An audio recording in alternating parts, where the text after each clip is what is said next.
आदरणीय संजय जी, आदरणीय शास्त्री जी, शुक्ला जी और उपस्थित सभी मित्रों, अभी हाल ही में कृषि सुधार से संबंधित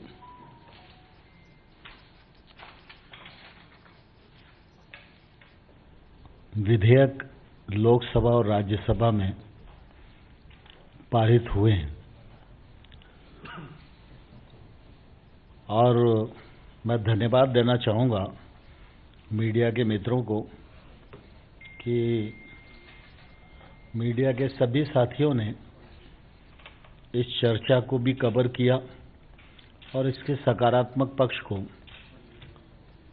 आम लोगों के समक्ष रखा।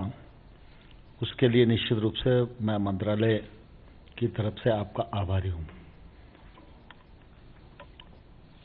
आप सबके ध्यान में आ रहा होगा कि कांग्रेस पार्टी के लोग देश भर में इन बिलों को लेकर किसान को गुमराह करने की राजनीति कर रहे हैं। इस प्रकार की राजनीति यह दल को तो कमजोर करती ही है, लेकिन देश को भी कमजोर करती है। मैं आपके माध्यम से देश भर के किसान संगठनों को और किसान भाइयों को यह कहना चाहता हूं कि ये जो कृषि सुधार के विधेयक हैं, यह किसान के जीवन में क्रांतिकारी बदलाव लाने वाले हैं। इन विधेयकों के माध्यम से किसान को स्वतंत्रता मिलने वाली है। यह विधेयक किसान को उसके उत्पादन का उचित दाम दिलाने में मददगार होंगे। ये विधेयक किसान की माली हालत सुधारने में मददगार होंगे। इन विधेयकों के माध्यम से किसान अच्छी और महंगी फसलों की ओर आकर्षित होगा। इन विधेयकों के माध्यम से किसान नई तकनीक से भी जुड़ेगा। इन विधेयकों के परिणाम स्वरूप किसान अपने उत्पादन का उचित मूल्य बुआई से पहले भी प्राप्त कर पाएगा। लोकसभा में 4 घंटा और राज्यसभा में 4 घंटा से अधिक इन दोनों बिलों पर चर्चा हुई। सभी दल के लोगों ने इन बिलों पर अपना विचार व्यक्त किया। आप चर्चा को हाउस से निकलवा कर देख सकते हैं और लाइव प्रसारण में भी आप सबने देखा होगा, तो ध्यान में आया होगा कि कोई भी सदस्य जो विपक्ष का है वो बिल के किसी प्रावधान का विरोध नहीं कर रहा है। जो कुछ बिल में नहीं है या जो कुछ बिल में नहीं हो सकता है या बिल का जिन चीजों से संबंध नहीं है, उन्हीं पर उनका अपना भाषण केंद्रित रहा। इससे यह सिद्ध होता है कि बिल के जो प्रावधान हैं वो किसान हितैषी हैं, जिनका विरोध करने की स्थिति में कोई भी राजनीतिक दल नहीं है। लेकिन ये रिफॉर्म, ये क्रांतिकारी परिवर्तन जो लंबे समय से अपेक्षित था, उसको लाने में मोदी सरकार का संकल्प पूरा हुआ है। इसलिए किसी को विरोध करना है तो वो देश भर में लोगों को गुमराह करके इसका विरोध कर रहे हैं। मैं बहुत संक्षिप्त में आपको दोनों बिल के बारे में 2-2, 3-3 पॉइंट रखना चाहता हूं और सामान्य तौर पर जिस प्रकार की चर्चा है। एक तो विषय आता है कि इस बिल में एमएसपी क्यों नहीं है। तो आप सब तो मीडिया से जुड़े बंधु हैं, आप सब जानते हैं कि ये कौन लोग कह रहे हैं, जो लोग देश में 50 साल सत्ता में रहे। तो एमएसपी के लिए कानून अगर बनाया जाना आवश्यक था तो बनाया जा सकता था, तो 50 साल में आपने क्यों नहीं बनाया। एमएसपी भारत सरकार का प्रशासकीय निर्णय है। ये निर्णय पहले था, आज भी है और आने वाले कल में भी रहेगा। खरीफ की एमएसपी हमने घोषित कर दी है। खरीफ की फसल अक्टूबर में आने वाली है और उसकी खरीद की प्रक्रिया उपभोक्ता मंत्रालय प्रारंभ करने जा रहा है। रबी की फसल की बुआई से पूर्व ही हम लोगों ने एमएसपी घोषित कर दी है। एमएसपी जब घोषित कर दी है तो इस मामले में किसी को कोई शंका नहीं होना चाहिए, लेकिन जबरन भ्रम फैलाने की कोशिश की जा रही है। तो मैं आपके माध्यम से किसानों को कहना चाहता हूं, एमएसपी थी, है और आने वाले कल में भी रहेगी। इस मामले में किसी को भ्रम में आने की आवश्यकता नहीं है। अब उठती है बात विधेयक की। तो कृषि उपज व्यापार और वाणिज्य संवर्धन और सशक्तिकरण विधेयक 2020 एक, और दूसरा मूल्य आश्वासन और कृषि सेवाओं के करार से संबंधित विधेयक 2020 दूसरा। अब पहला जो विधेयक व्यापार से संबंधित है, उसमें हम 3-4 प्रावधान कर रहे हैं। एक प्रावधान है कि किसान अभी तक अपना उत्पादन मंडी में लाकर बेचने के लिए विवश था और पंजाब की मंडी में 8.5% टैक्स है विभिन्न जिन्सों पर।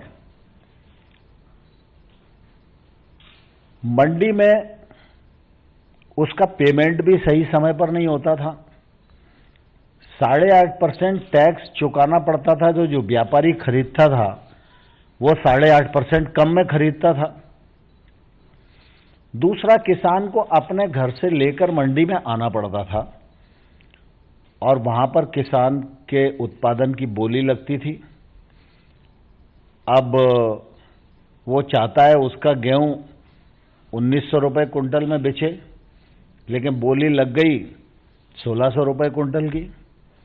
तो वो शाम तक इंतजार करता था और अंततोगत्ता उसे लगता है कि भाई अब मैं अगर वापस ले गया तो लाने का खर्चा तो लग ही गया, अब ले जाने का खर्चा भी लगेगा, फिर मैं दोबारा आऊंगा तो दोबारा भी खर्चा देना पड़ेगा। तो इसलिए औने पौने दाम पे शाम को वो मजबूरी में बेच के जाता था।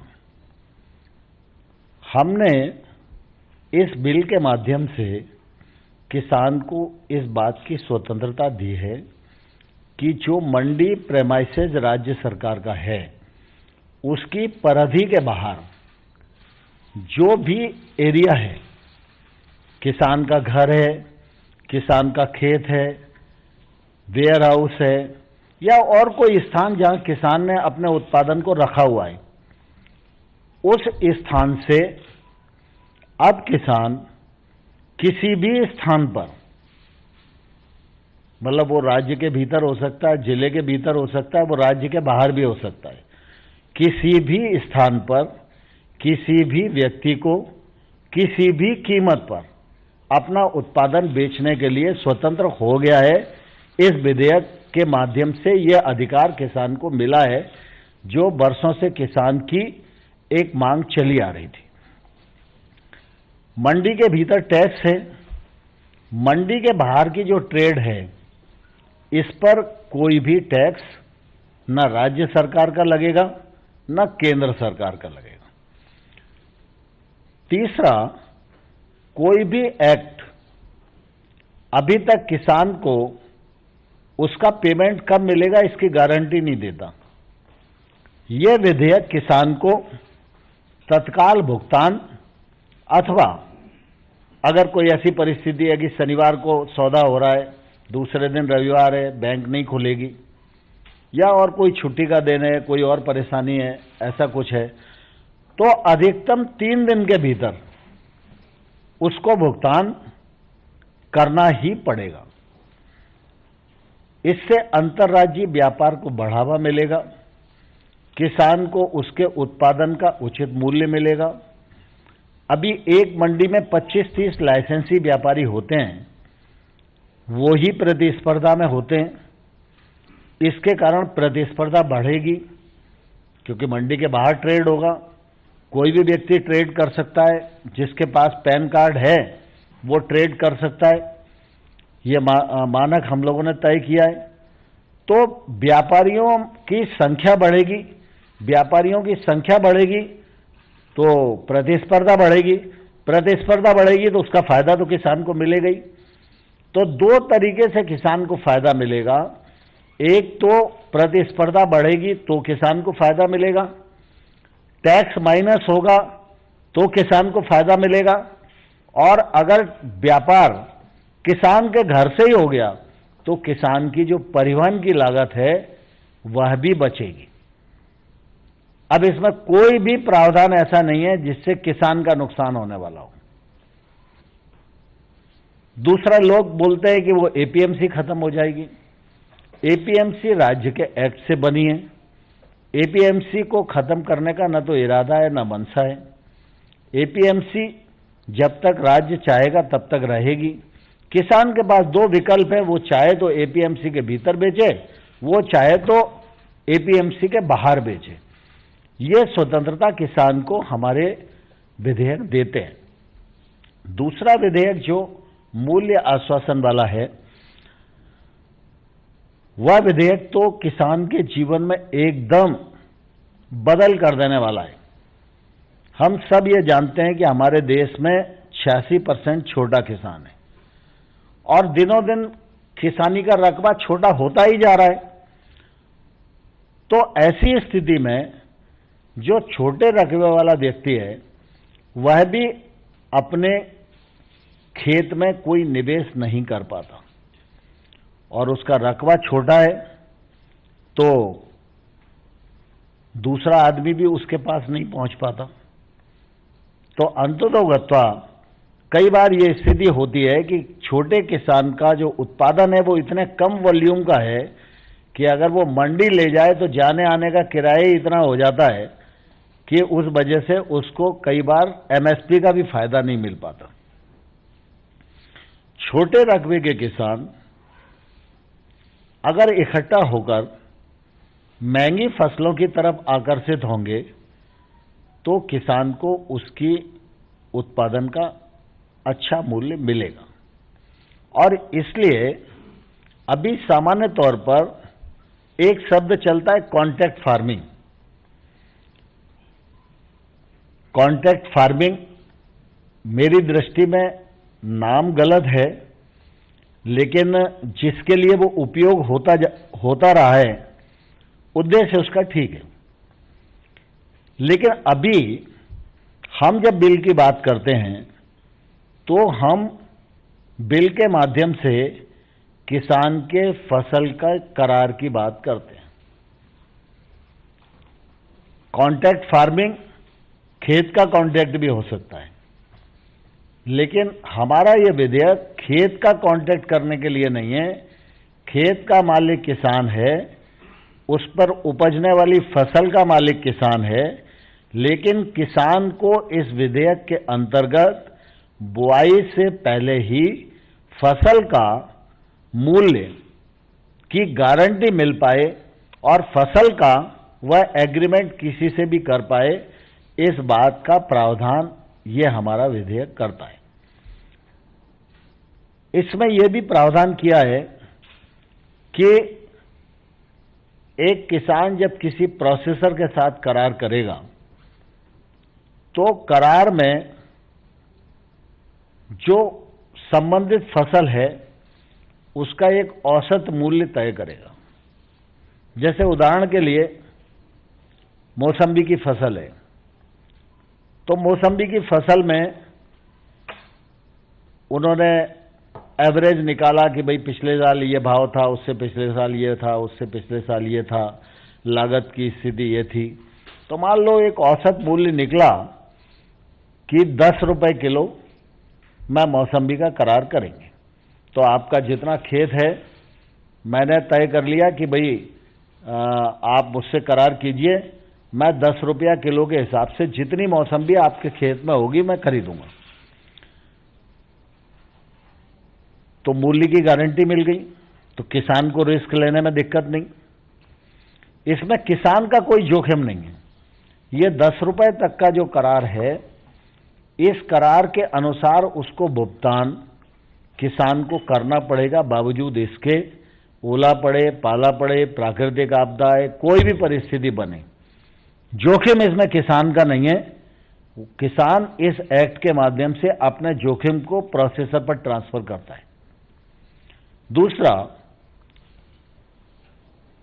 इसमें यह भी करार होगा कि आज तो 10 रुपए किलो मौसम्बी का करार हम कर रहे हैं, लेकिन जब फसल आएगी उस समय भाव मान लो मौसम्बी का 25 रुपया किलो हुआ, तो उस समय किसान के मन में आ सकता है कि भाई मैंने 10 रुपए में करार कर लिया, अब भाव बढ़ गया।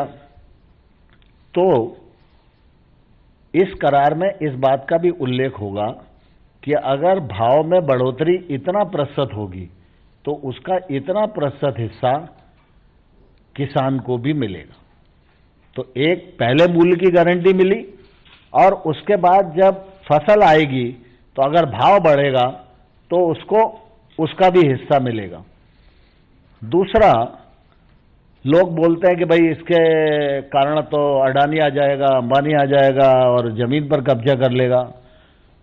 ये कोई मतलब अलोकतांत्रिक देश थोड़ी ना है, डेमोक्रेसी है, कोई भी आके किसी की जमीन पर कैसे कब्जा कर लेगा। और अभी तक जो लोग कॉन्ट्रैक्ट फार्मिंग महाराष्ट्र में, गुजरात में, हरियाणा में कर रहे हैं, तो किसने किसकी जमीन पर कब्जा कर लिया, इसका किसी के पास कोई प्रमाण नहीं है। लेकिन हमने किसान को इस विधेयक में सुरक्षा दी है कि इस विधेयक में किसान की भूमि से संबंधित कोई भी लिखा पढ़ी नहीं की जा सकती, किसान की सुरक्षा।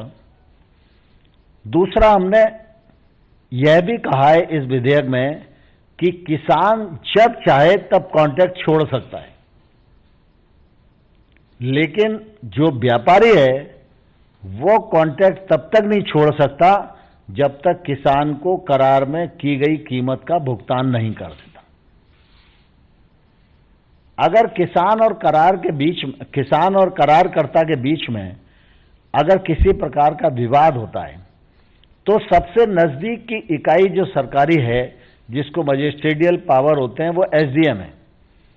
तो हमने एसडीएम को अधिकृत किया है, क्योंकि बाकी दूसरी जगह जाना है उसके लिए तो वो कठिन ही होगा। तो एसडीएम तक ही इसके निर्णय को रखा है। जब किसान को तकलीफ होगी तो किसान एसडीएम के पास जाएगा, किसान की एप्लीकेशन पर किसान और व्यापारी दोनों को एसडीएम बुलाएगा, दोनों से कहेगा कि भाई इसमें कुछ रास्ता तुम निकाल लो, क्योंकि तुम दोनों करार के प्रति प्रतिबद्ध हो। वो कहेंगे हम नहीं निकाल पाए तो इसी वजह से आपके पास आए। तो वो कहेगा कि भाई ठीक है, मैं ऐसा करता हूं, एक सुलह बोर्ड गठित कर देता हूं, उन लोगों के बीच में आप बात करो। किसान से नाम पूछेंगे, व्यापारी से नाम पूछेंगे, और उनके सुझाए गए नाम के अनुसार 3-4 लोगों का एक बोर्ड गठित हो जाएगा। उसको 15 दिन का समय दिया जाएगा कि भाई जरा इनसे बातचीत करके इनका व्यवस्था निपटा दो। लेकिन अगर वो बोर्ड भी सुलह नहीं कर पाया तो एसडीएम के पास फिर आएगा मामला। तो एसडीएम को ठीक 30 दिन में इस बात का निराकरण करना ही पड़ेगा। ये कानून में प्रावधान है। ऐसा कोई कानून में प्रावधान नहीं है जो 30 दिन में किसी भी निर्णय करने वाली मजिस्ट्रेट हथौड़ी को बांधता हो। 30 दिन में उसको निर्णय करना ही पड़ेगा। दूसरा, जब वो निर्णय करेगा और मान लो किसान की गलती है थोड़ी देर के लिए, तो किसान के विरुद्ध वो डिग्री करेगा कि भाई किसान की गलती है इसलिए ये किसान को देना चाहिए। तो किसान से वो उतनी ही वसूली का आदेश दे सकता है जितना आदान उसने करारकर्ता से प्राप्त किया हो। मान लो बीज के लिए, पेस्टिसाइड के लिए उसने 100 रुपए दिए हैं, तो बिना ब्याज के 100 रुपए उसकी वापसी हो जाए, ये निर्णय किसान के पक्ष में आ सकता है।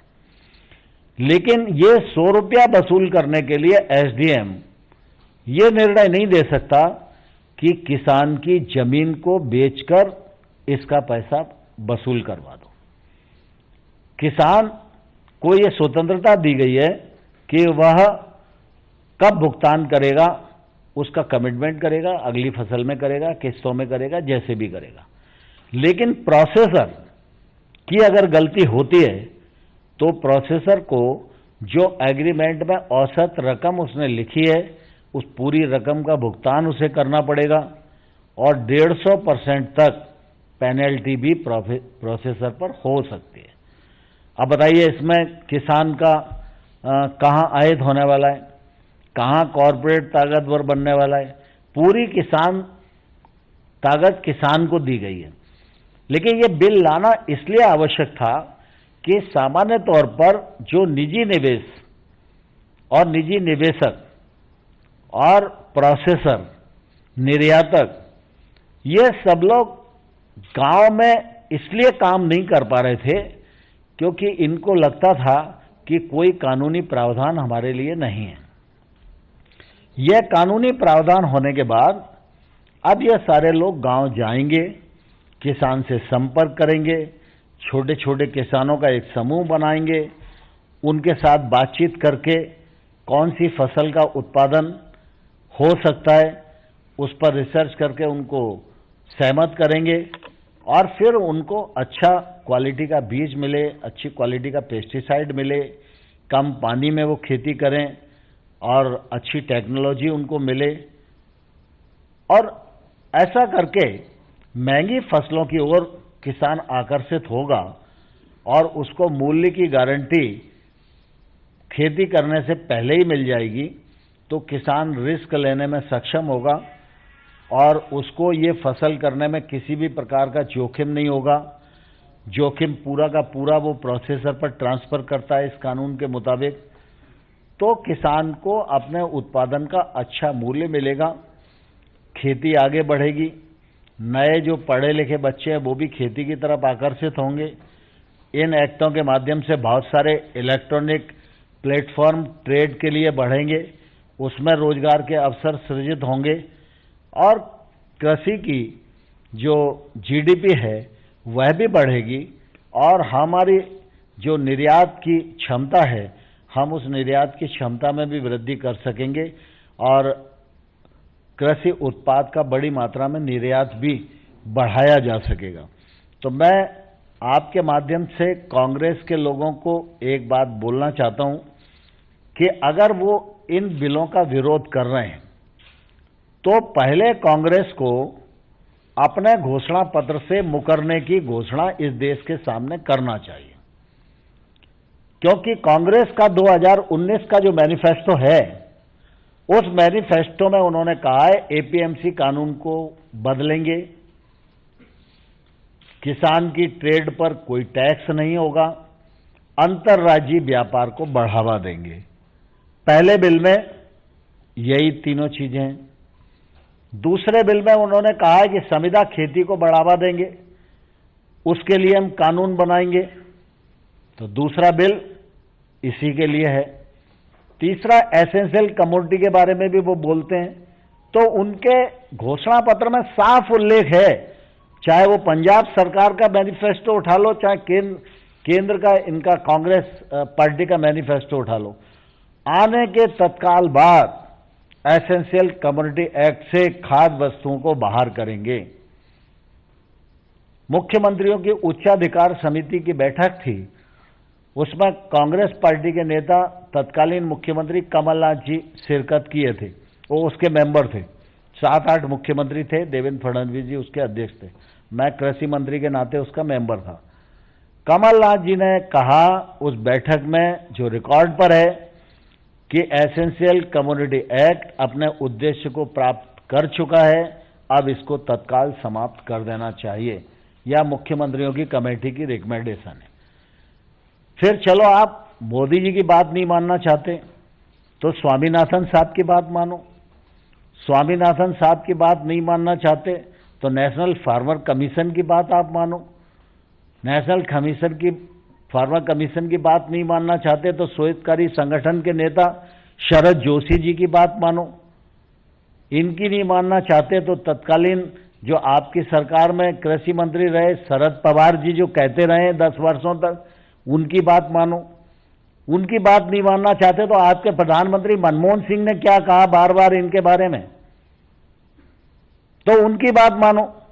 लेकिन कांग्रेस के दांत खाने के और हैं, दिखाने के और हैं। कांग्रेस दो मुही राजनीति कर रही है। कांग्रेस का नेतृत्व एकदम बौना हो गया है। कांग्रेस में अच्छे और विचारशील लोग पूरी तरह आइसोलेट हो गए और देश में झूठ बोलने की राजनीति करके किसानों को गुमराह करने का एक असफल प्रयत्न कर रहे हैं। इसमें उनको सफलता नहीं मिलेगी। मैं आप सब के माध्यम से देश भर के किसानों को कहना चाहता हूं कि मोदी सरकार खेती और किसानी दोनों के प्रति पूरी तरह प्रतिबद्ध है और समर्पित है। मोदी सरकार ने पहले दिन से किसानों के लिए काम करना प्रारंभ किया। यूपीए की सरकार 10 साल तक रही। एमएसपी को 1.5 गुना किया जाना यह स्वामीनाथन साहब का रिकमेंडेशन था, उनकी सरकार ने स्वीकार नहीं किया। एमएसपी को मोदी जी ने बढ़ाया। 10,000 नए एफपीओ बनाए जाएं, मोदी जी ने कार्यक्रम शुरू किया। 1 लाख करोड़ रुपए का इंफ्रास्ट्रक्चर फंड निवेश को गांव तक पहुंचाया जाए, इसका प्रावधान नरेंद्र मोदी जी ने किया। और दुनिया में ऐसी कोई योजना नहीं है जो 1 साल के भीतर सरकार के खजाने से 75,000 करोड़ रुपया निकालकर किसान की जेब में पहुंचाने का काम करती हो। मोदी सरकार ने पीएम किसान योजना के माध्यम से ये बड़ा काम भारत के किसानों की आय सहायता करने का किया है।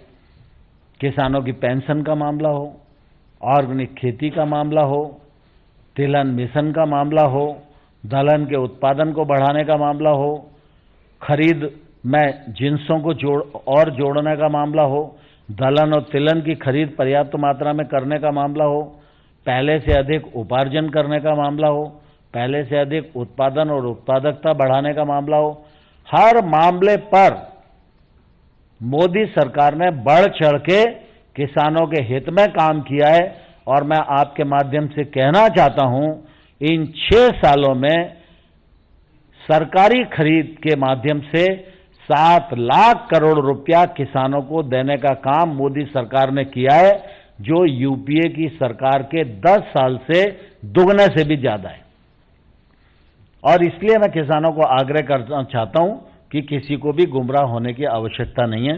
बहुत धन्यवाद। मुझे इतना ही बिल के बारे में कहना था। यदि आपके कोई प्रश्न हो तो।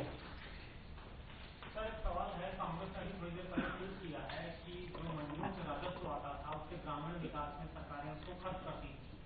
मंडियों को बंद कर देंगे एक तरह से, तो फिर वो खर्च कैसे करेंगी, विकास कैसे होगा? 7.5 लाख गाँव जो है जहाँ विकास नहीं होगा। मैं आपके माध्यम से कांग्रेस को कहना चाहता हूं,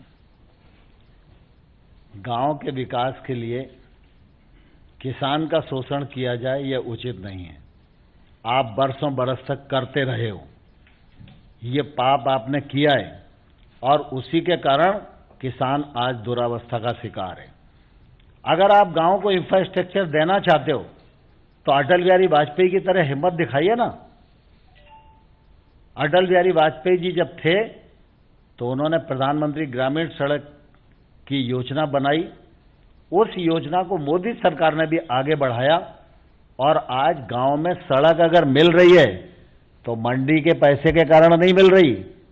जो प्रधानमंत्री सड़क योजना अटल बिहारी वाजपेयी ने प्रारंभ की थी उसके माध्यम से गांव-गांव में सड़कें हैं। दूसरा, गांव-गांव में ग्रामीण विकास होए, इसके लिए केंद्र सरकार लगातार अपने फंड्स को बढ़ा रही है। गांव में रोजगार की उपलब्धता हो, इसके लिए मनरेगा के अंतर्गत 1,01,500 करोड़ रुपया इस साल हम खर्च करने वाले हैं। देश भर में 3 करोड़ ग्रामीण आवासहीन लोगों को आवास उपलब्ध कराने वाले हैं। राष्ट्रीय आजीविका मिशन के माध्यम से 63 लाख सेल्फ हेल्प ग्रुप को हम आत्मनिर्भर बनाने वाले हैं। जो लोग कह रहे हैं उनको मैं बताना चाहता हूं कि कुल मिला के देश में 800 और 900 करोड़ के बीच में मंडी से आय होती है, 8,000 9,000 के आसपास। 90% एफसीआई का पेमेंट है, 10% में सिर्फ मंडी को में व्यापार होता है। और ऐसा नहीं, व्यापार तो होता है लेकिन भ्रष्टाचार की भेंट चढ़ जाता है, उससे किसान का शोषण होता है। मैं राज्य सरकार के उन मित्रों को आग्रह करना चाहूंगा कि वर्तमान परिवेश को पहचानें और मंडी का जो इंफ्रास्ट्रक्चर है उस इंफ्रास्ट्रक्चर को और डेवलप करें। 1 लाख करोड़ रुपए का जो हमारा फंड है उसके माध्यम से और नई इकाइयां डेवलप कर सकते हैं जो किसान के लिए सुविधाजनक हो और मंडी के आय के स्रोत में भी बढ़ोतरी करें। प्रत्युल, 1 मिनट। प्रत्युल, जैसे आपने अभी जिक्र किया कि जो ये नया एक्ट है वो एपीएमसी मंडी के बाहर अप्लाई होगा, तो इसका एक जो पंजाब की सरकार है एलआई है या अकाली दल, उन्होंने सुझाव दिया सरकार को कि अगर सारी स्टेट को स्पेशल मार्केट यार्ड घोषित कर दिया जाए, क्योंकि स्टेट के पास पावर है, तो जो ये एक्ट है वो स्टेट में लागू नहीं हो पाएगा। तो आप इसको नहीं, ऐसा सामान्य तौर पर होता नहीं है। कुल मिला के एपीएमसी की एक परिधि रहेगी, एपीएमसी के बाहर का जो प्रेमाइसेस होगा, और ऐसा अगर कोई भी आदमी करेगा तो इसका मतलब किसानों से टैक्स लेना ही चाहता है। हम किसान को कर से मुक्त करना चाहते हैं और जो लोग किसानों से टैक्स लेकर अपनी जीविका चलाना चाहते हैं वो इस प्रकार की बातें सोच सकते हैं। अभी तो परिणाम दिखने ही लगा। आपका बासमती चावल पर पंजाब सरकार ने कल ही टैक्स कम कर दिया। थोड़े दिन में देखिए क्या होता है। सर, एक सवाल मेरा ये है, ये होर्डिंग को लेकर जो कहा जा रहा है कि होर्डिंग की लिमिट इस पर खत्म कर दी गई है और अगर होर्डिंग की लिमिट खत्म होती है तो उसके बाद आने वाले भविष्य में चीजों के दाम बढ़ जाएंगे, उसको देखा जाए। देखिए, दरअसल क्या होता है कि एसेंशियल कम्युनिटी एक्ट जब आया तो उस समय खाद्यान्न का अभाव देश में था, तो हमको बफर स्टॉक की भी जरूरत थी और हमको अधिक निगरानी की भी जरूरत थी। शॉर्टेज थी, इसलिए कालाबाजारी और जमाखोरी के भी चांसेस थे।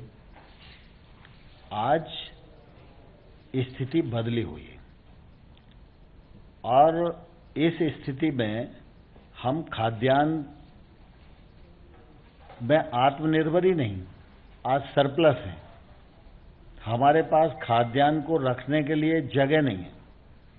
बड़ी मात्रा में किसान की फसल प्रतिकूल मौसम में बर्बाद हो जाती है। मंडियों में एफसीआई का माल रखा रखा भीग के सड़ जाता है। पर्यावरण को भी नुकसान होता है, सरकार को भी नुकसान होता है, किसान को भी नुकसान होता है। आज इस एक्ट की आवश्यकता नहीं है, यह बात सब लोग महसूस करते हैं।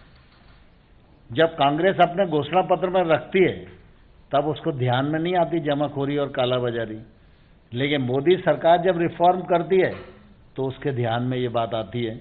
मैं उन नेताओं को ये बताना चाहता हूं कि भाई, कालाबाजारी और जमाखोरी तब होती है जब किसी चीज की शॉर्टेज हो। आज हर चीज प्रचुर मात्रा में उपलब्ध रखने को हमारे पास जगह नहीं है, तो जमाखोरी कहां से होगी। दूसरा, इससे निजी निवेश भी बढ़ेगा, क्योंकि अभी अगर किसी व्यापारी को यह लिमिट तय कर दिया कि आप 100 टन ही खरीदोगे, तो वो 100 टन को स्टोर करने के लिए इंफ्रास्ट्रक्चर बनाता है। लेकिन आपने कह दिया कि आप 1000 टन भी खरीद सकते हो और इस पर कोई रोक नहीं है, तो वो अगर उसकी आर्थिक क्षमता 1000 टन खरीदने की है तो वो खरीदेगा। लेकिन जब वो खरीदेगा तो सरकार की तरह सड़ने नहीं देगा। किसान की फसल जैसे मजबूरी में सड़ जाती है क्योंकि उसके पास जगह नहीं है, तो व्यापारी सड़ने नहीं देगा क्योंकि उसने नगद पेमेंट करके खरीदी है। तो वो इंफ्रास्ट्रक्चर को डेवलप करेगा,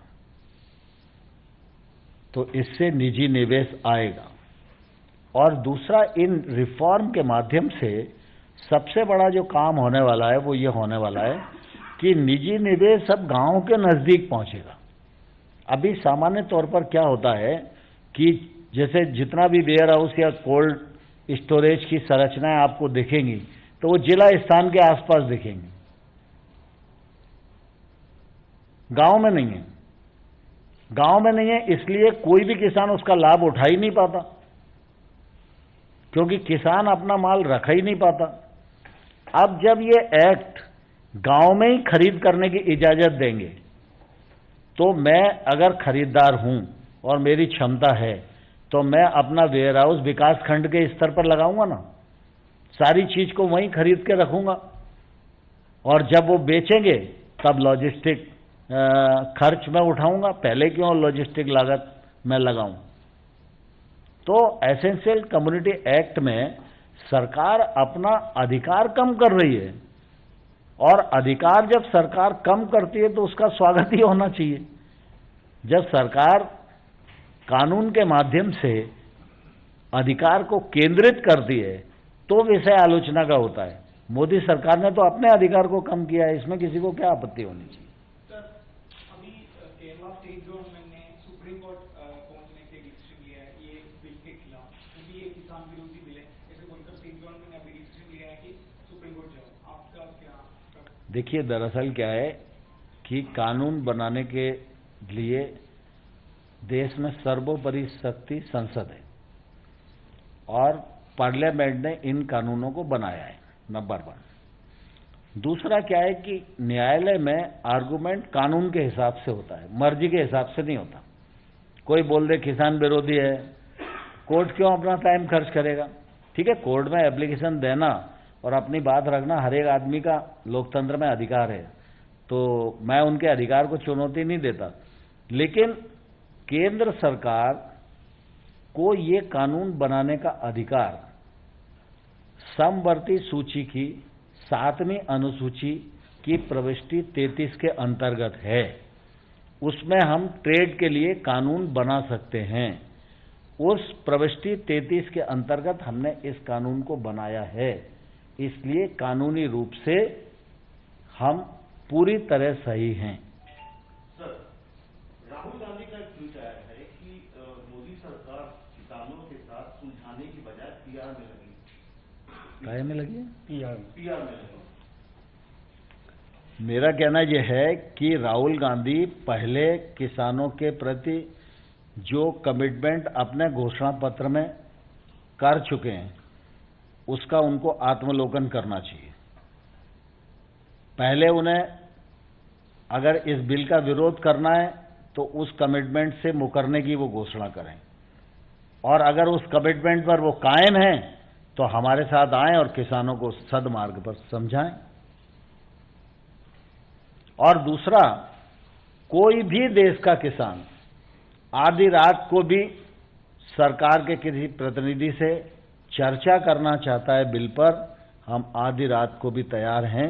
हमारी तरफ से पूरी विनम्रता के साथ किसानों को आमंत्रण है। बहुत बहुत धन्यवाद।